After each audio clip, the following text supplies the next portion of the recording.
두 번째 시간을 시작하겠습니다. 이번 시간에는 졸업 논문에 대한 안내를 하도록 하겠습니다. 물리학 특강은 졸업 논문 연계 과목입니다. 그래서 졸업 논문에 대한 이제 소개를 하도록 하죠. 논문이란 무엇인가를 알아보고 또 졸업 논문이란 무엇인가, 졸업 논문은 어떤 형식으로 쓰는가, 졸업 논문 심사는 어떻게 되는가, 논문이란 무엇인지 알아보죠. 사전적으로 논문을 정의한다면 어떤 문제에 대한 학술적인 연구를 체계적으로 적은글이다, 이렇게 말할 수 있습니다. 영어에서 논문이라는 단어는 dissertation이나 thesis 또는 paper 이런 용어로 이제 많이 쓰이고 있습니다. 그래서 주로 학위 논문은 dissertation이나 thesis가 되겠습니다.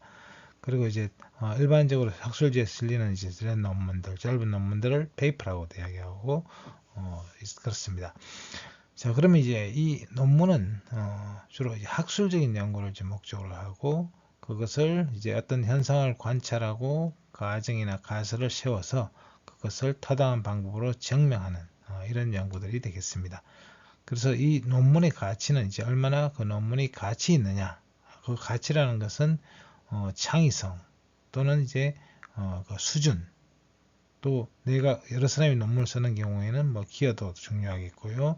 그리고 이것이 이제 그 분야의 연구에 있어 얼마나 기여를 했느냐, 또 다른 사람이 얼마나 그것을 잘 활용하고 있느냐, 리퍼하느냐, 이런 것들이 이제 가치 있는 연구가 되겠습니다.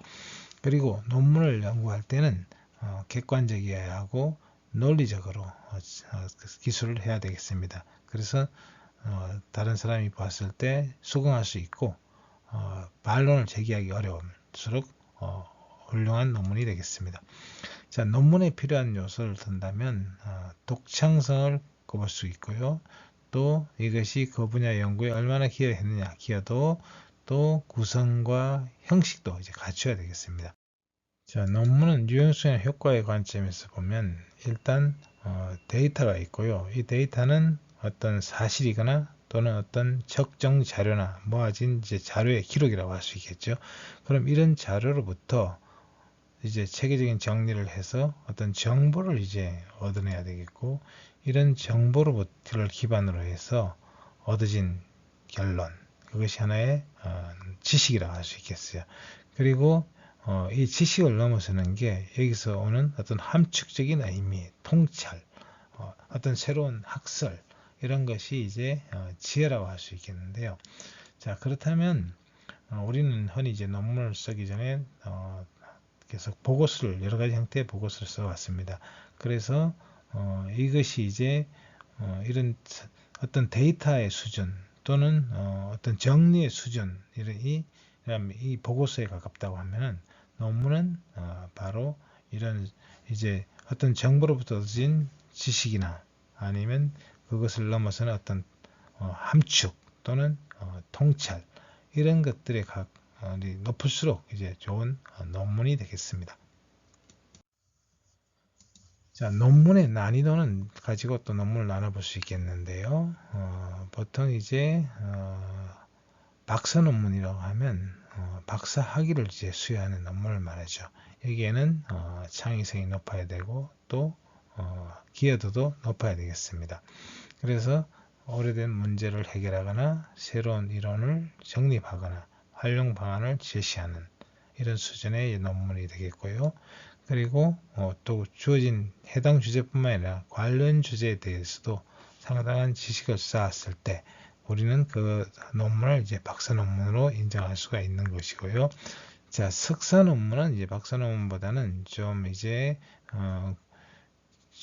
창의성이나 기여도가 좀 이제 낮을 수도 있겠고요. 그렇지만 역시 적절한 수준의 창의성이나 기여도를 가지고 있어야 되고, 그리고 주제에 대해서 완전히 관련 연구를 충분히 섭렵할 수 있어야 되겠고, 그리고 물론 구성은 기본적으로 갖춰야 되겠습니다. 자, 근데 여러분들이 쓰려고 하는 논문이 바로 이제 학사 논문이 되겠습니다. 이런 학사 논문은 어떤 연구를 수행하는 연습 과정이라고도 볼 수 있고요. 그리고 주제를 선정하고 또 연구 방법이나 실험 방법을 정하고 결과를 정리하는 이런 것을 연습하는 과정으로 생각하시면 될 것 같아요. 그래서 어쨌든 이 논문은 이제 제대로 된 형식을 갖춰야 되고, 그리고 주제에 대한 대략의 관련 연구 내용은 알고 있어야 되겠습니다. 자, 그러면 이제 졸업 논문, 이제 학사 논문은 어떤 의의가 있느냐? 대학 4년 동안 학습했던 지식에 기초하여서 어떤 주제를, 관심 주제를 정해서 학술적으로 분석하고 정리한 글이다. 이렇게 말할 수가 있고요.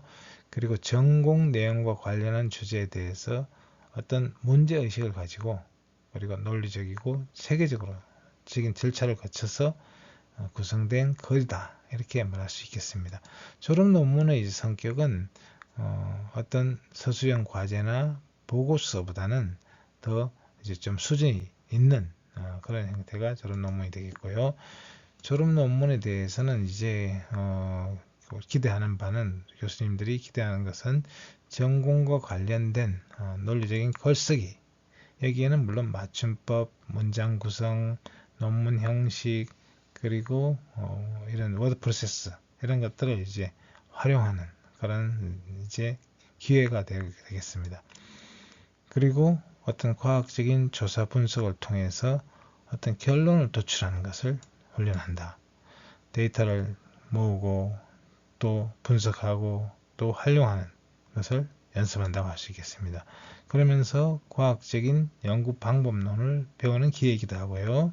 그래서 그러면 졸업 논문을 왜 작성하느냐? 졸업 논문을 작성함으로써 얻어지는 교육 효과가 있습니다. 일단 지적인 효과를 줄 수 있죠. 적어도 해당 분야에 관한 학습 내용을 정리한다. 그리고 또 적어도 본인이 직접 수집하고 읽고 쓴 만큼 지식이 축적된다. 그리고 문제 분석을 하는 능력이 향상된다. 그리고 그 결과를 논리적, 체계적으로 표현하니까 그런 능력이 향상된다.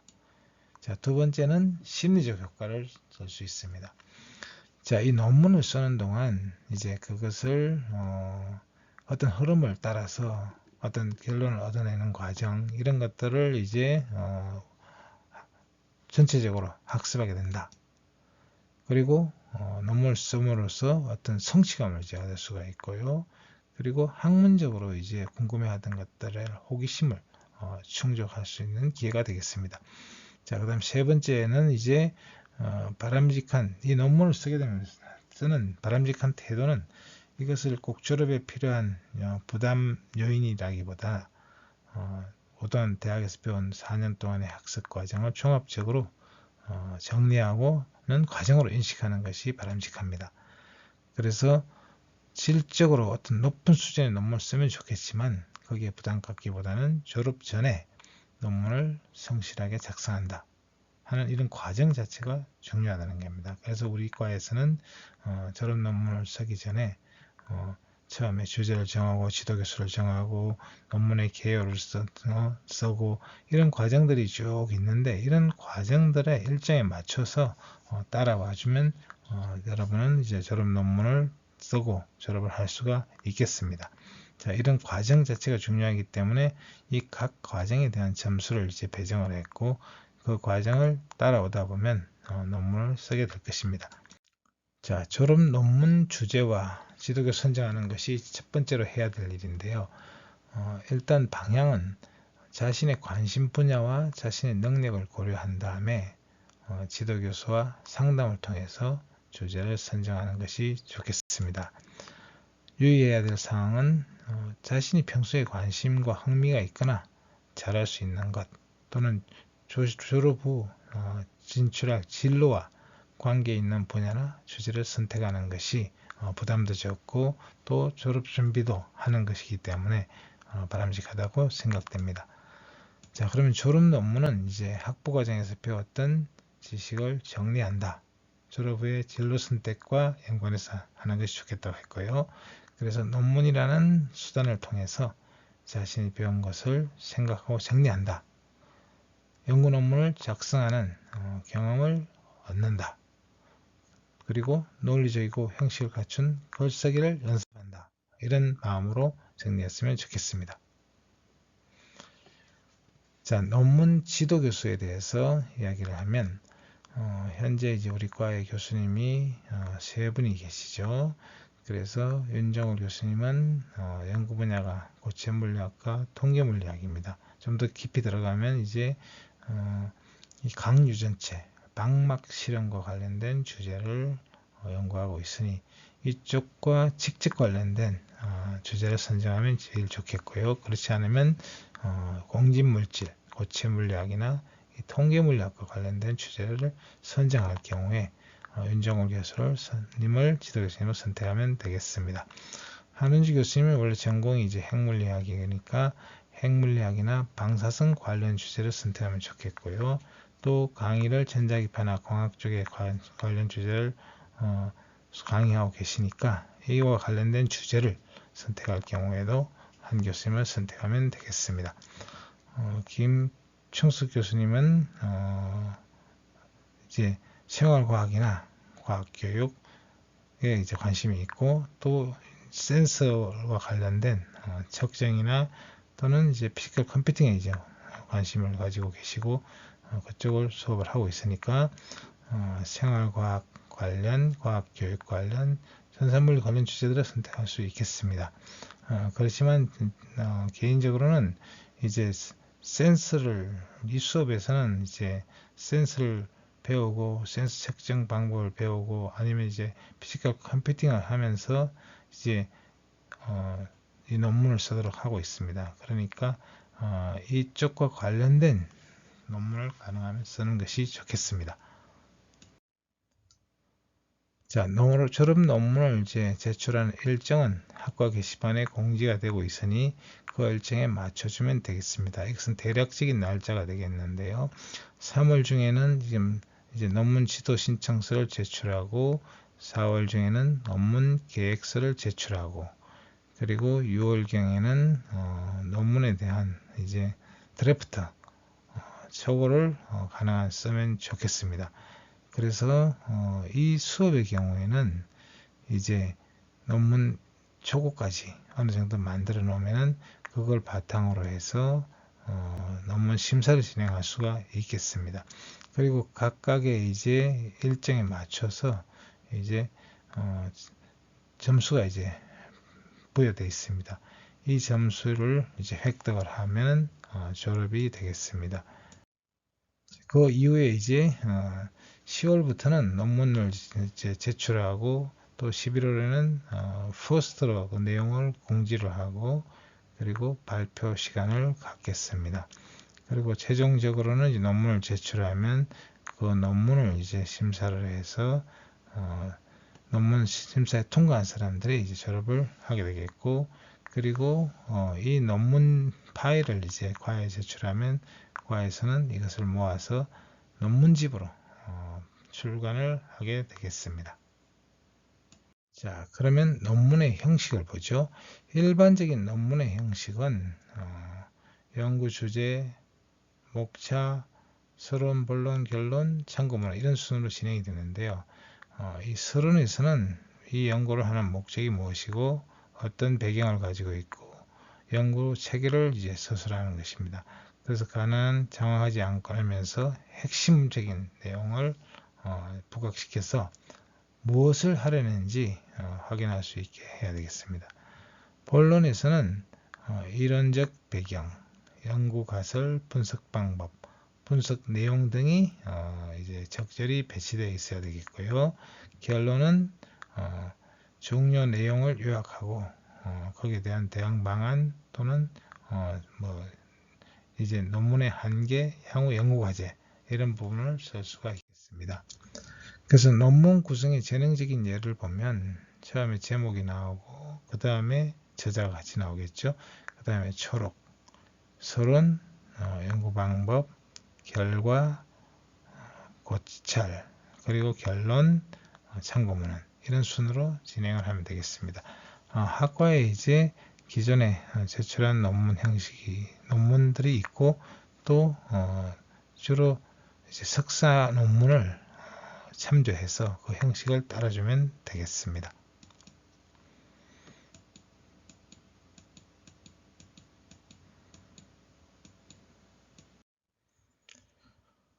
자, 졸업 논문 심사는 다음과 같이 평가하겠습니다. 논문 제출 일정을 잘 준수했느냐, 이 기본 점수가 있습니다. 이걸 잘 준수하면 기본 점수를 배정을 합니다. 근데 일정을 잘 지키지 않을 경우에는 늦은 날수만큼 감점이 되겠습니다.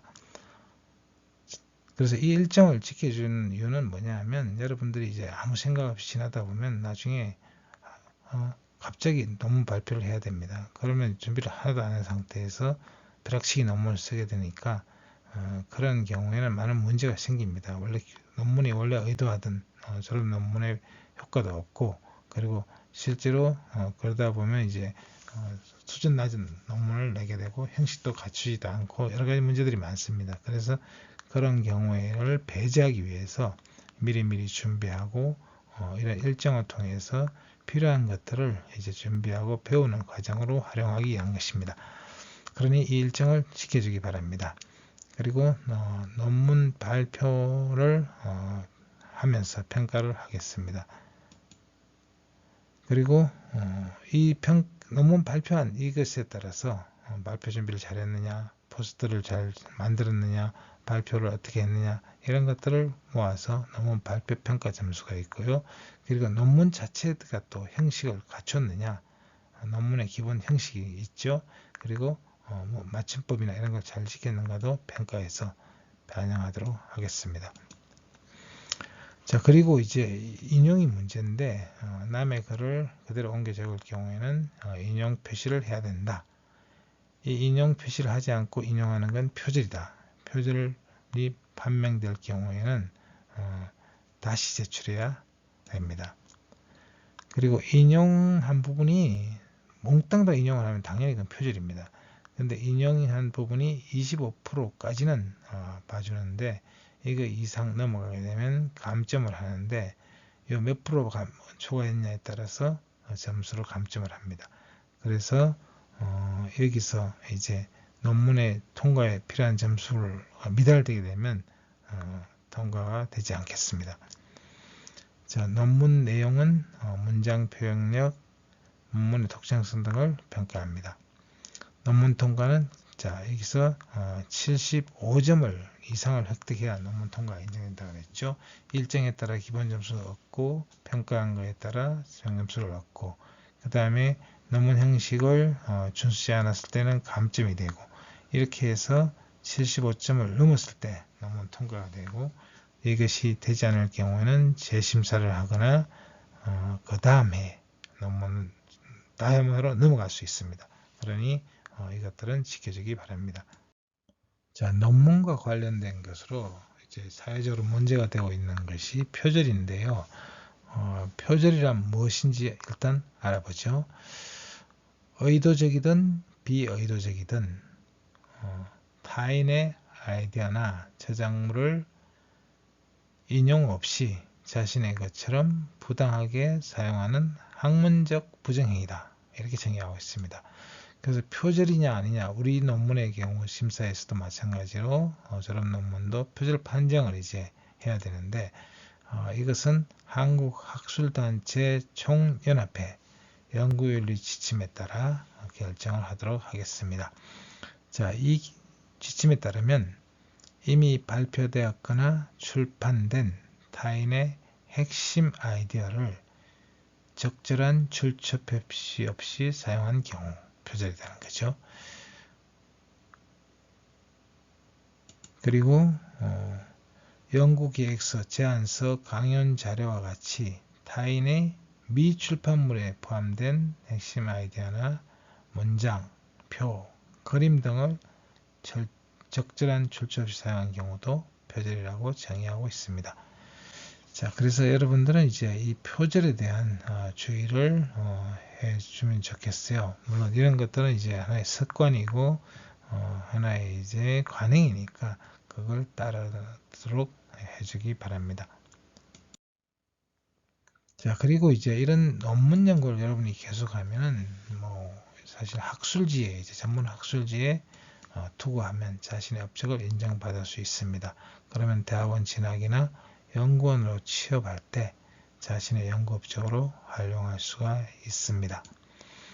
또 이 논문 공모전 같은 데 참가하여 재정적으로 지원을 받을 수도 있습니다. 그래서 뭐 여기는 이제 미래 한국 대학생 논문 공모전 또는 한국 수력 원자력 대학생 논문 공모전 이런 공모전 같은 데 지원해서 수상을 하게 되면 상당한 금액적인 이제 지원을 받을 수도 있습니다. 그리고 이렇게 논문을 자꾸 쓰면은 이제 결국 여러분이 뭐 대학원을 진학하는 경우에는 석사 논문도 써야 되고 또 박사 논문을 써야 됩니다. 자, 이런 논문들은 이제 하루아침에 이루어지는 것이 아니라 이런 이제 단편 논문들이 쌓여서 이제 학술 논문 또는 졸업 논문, 학위 논문을 쓸 수 있으니까 그런 이제 훈련을 할 수 있는 길이기도 하고 앞으로 여러분 진로와도 관련된 일이기 때문에 그쪽으로 도움을 받을 수 있겠습니다.